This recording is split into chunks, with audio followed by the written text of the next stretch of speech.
I don't know what to say, really. 3 minutes till the biggest battle of our professional lives. All comes down to today. Either we heal as a team, or we're going to crumble. Inch by inch, play by play, till we're finished. What's up, good people? Mark Holmes here, and as always, I want to say thank you all for watching, commenting, subscribing, and being part of the Joe Boo Sports Report. Without you guys, as well as you ladies, you know that this literally does not work. So, you saw that video right there of the old Texas Stadium imploding, the place where the Dallas Cowboys won 5 Super Bowls. We have yet to win any at AT&T, an incredible place to watch a football game, but for whatever reason, it has not worked out well there.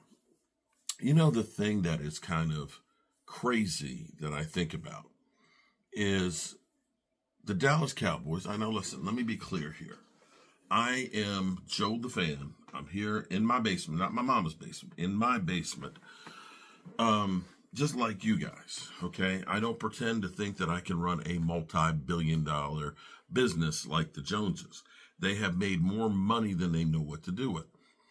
But I'm not sure that them, with their attitude, is winning football. Now, I'm on both sides of the fence right now. One minute I think, well, maybe they recognize the problem that they have. They're waiting for the dust to clear. They're trying to be frugal with their money so that way they don't overspend. And maybe they're looking and saying, we're not signing the big name free agents, because if we sign a big name free agent, then we're going to lose a pick for next year, because we know the Cowboys are always thinking about building for the long term, which is fine and dandy. But in the short term, it doesn't necessarily help you.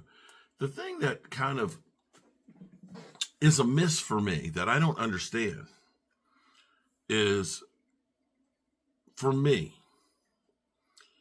anything that I do in life, it usually doesn't happen by accident. And it usually doesn't happen by sitting around and waiting. No opportunities have all ever just fallen to the sky, from the sky to me, to just say, here, take this, dummy, so it will work out for you. It always seems like you have to be the aggressor to make things work.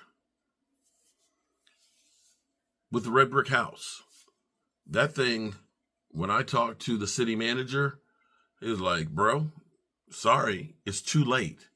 We've already signed the contract for that thing to be demolished. The Red Brick House Committee had 2 years of trying to get somebody there to do it. We got tired of waiting. It's done. It's over with. Now, I could have just said, okay. But I started a change.org petition. And we had people that signed it from all the way from Australia, people that were tied with the house, people that didn't want to see it go down, which at least gave it a slight reprieve. And then I had to go talk in front of the city council for them to say, okay, you want to fix it? Go right ahead. It's your problem. And I still had to continue to fight for 6 years to get the zoning changed so I could make it a residence or just a local business, as opposed to being zoned highway commercial. There's no highway there, but to have to try and put the parking spaces and things that were required by the law for the designation just couldn't happen. So, here's where it gets to be interesting. It seems like the Cowboys believe that everybody automatically wants to be there. And they're okay with saying and waiting for them to come back. And more times than not, it seems like it ends up being that they are left flat-footed. Case in point, I don't know if Mike Zimmer is the answer for the Cowboys at defensive coordinator. I hope it is. I hope that what we're doing is Mike Zimmer says, we need a linebacker and we need bigger defensive linemen to go in here. The guys you have are too small. It's okay to let them go. I hope that this is being guided by them, that maybe Jimmy Johnson is saying, listen to Mike Zimmer, and this is the kind of guys that you need, and that they are plotting on how to get the players that they need to fill in these spaces that we have. with better players or ones that will fit a scheme. And you can see Dan Quinn being more than happy to take these guys because he's coached them and he's the kind of guys that he's looking for his system. And this is where I said during my live stream, I said, imagine this. You're in a new relationship, right? And you're moving into your partner's home. Partner has their bed, their mattress, their pillows, and sheets that they shared with another person. How you feel about sleeping in the bed that somebody else has slept in? Or seeing that headboard that's been bang, bang, bang, bang, bang, bang. You know what I'm saying? You want to go ahead and change that. You want some different sheets and pillows and mattress and headboard and all that. You don't want what the last guy or girl had. You want some new shit. Some new stuff to start out in your relationship with. So you have a new beginning. And that's how I feel that's going on here with the Cowboys defense. In the past, we keep the same players and just bring in another coach and expect different results. But the thing that I don't understand is how the Cowboys constantly seem to be caught flat-footed. They seemed okay with saying, oh, if Dan Quinn doesn't get another job, we're going to bring him back. And it seemed like when Dan Quinn was, not getting these other job offers and it was just going on longer and longer, that they got comfortable with saying, yeah, Dan Quinn's coming back. And then he didn't. And then they're left to go ahead and say, oh, what are we going to do now? And so, of course, they go back to their comfort of getting Mike Zimmer, a guy who's been there before. And I'm not saying that that's a bad hire. I think actually it's a good one. But they seemed surprised by that. And in the same breath, I will say that the Cowboys believed, or it seemed like they believed that, we don't have to worry about left tackle because Tyron Smith, he's been a Cowboy all his career. He's going to, of course, want to come back. And so we'll just wait it out and, we'll get a better deal on it.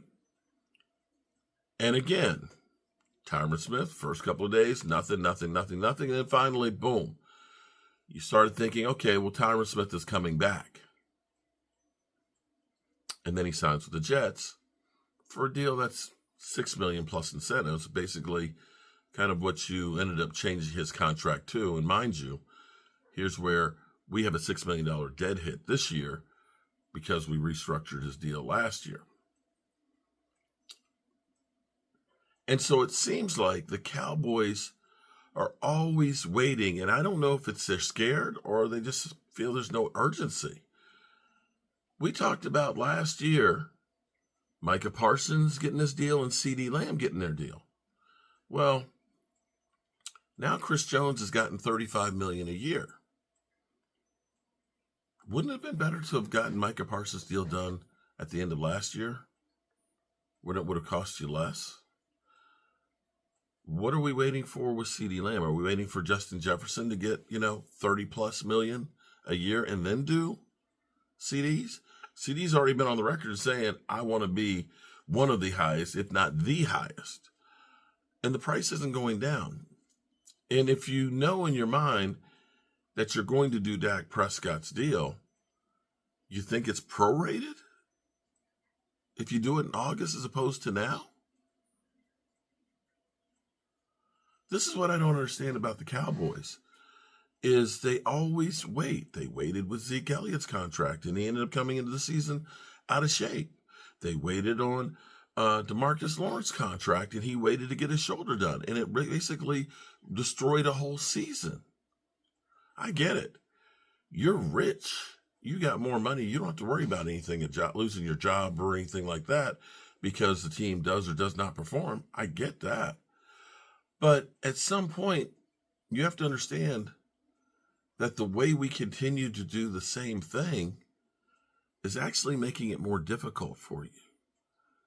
If you had gotten Dak Prescott's deal done before, like say last year when $50 million was just happening, it just kind of kept going sequentially where, you had Jalen Hurts at 51, Lamar, I guess, 52, and then you had Justin Herbert, and Cincinnati's quarterback. It just kept going up, up, and up, and up, and up.